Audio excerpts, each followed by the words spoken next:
direction du Bénin pour y prendre le pouls de la grande actualité qui y prédomine.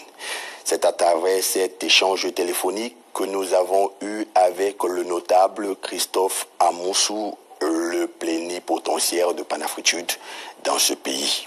Retrouvons-nous juste après.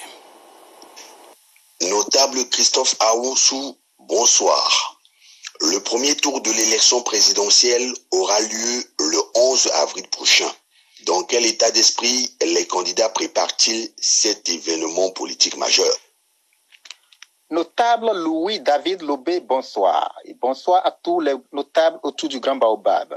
Le scrutin du 11 avril 2021 au Bénin s'annonce très fatidique. Du déroulement du processus électoral jusque-là, il est à retenir que les candidats, chaque duo de son côté, affûtent les armes, préparent ses lieutenants pour cette troisième élection sous le pouvoir de la rupture, dans un état d'esprit plus ou moins calme et serein. L'opposition semble avoir lancé un mot d'ordre de boycott pour cette élection présidentielle. Qu'en est-il exactement?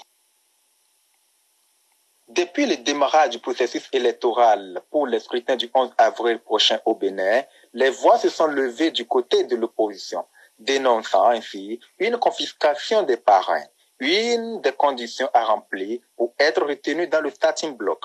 L'opposition au régime du président Patrice Talon s'est conformée aux lois électorales en vigueur, mais pour défaut de parrain, a vu les dossiers de candidature de ces candidats rejetés. Donc, contrairement à ce qui se dit sur les réseaux sociaux, l'opposition au régime Talon n'a lancé aucun mot d'ordre de boycott, mais réclame plutôt à être réintégrée dans le système électoral qui va conduire à la désignation du prochain président, a dit un leader d'opposition rapproché. Le bilan du président sortant et candidat à sa propre réélection, Patrice Guillaume Talon, milite-t-il en faveur d'une éventuelle reconduction? Au dit des partisans et sympathisants du régime en place, les réalisations de leur leader militent en sa faveur pour sa réélection pour un nouveau mandat. Mais du côté de l'opposition, qui se dit être aujourd'hui aux côtés et à l'écoute du peuple, il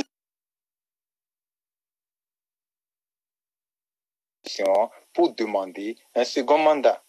Quand on sait que le pays vit depuis avril 2016 dans une crise sociale et politique sans précédent du fait des réformes politiques initiées par le régime de Talon, difficile donc de trancher avec certitude. Seuls les scrutins du 11 avril 2021 prochain nous édifieront. Notable.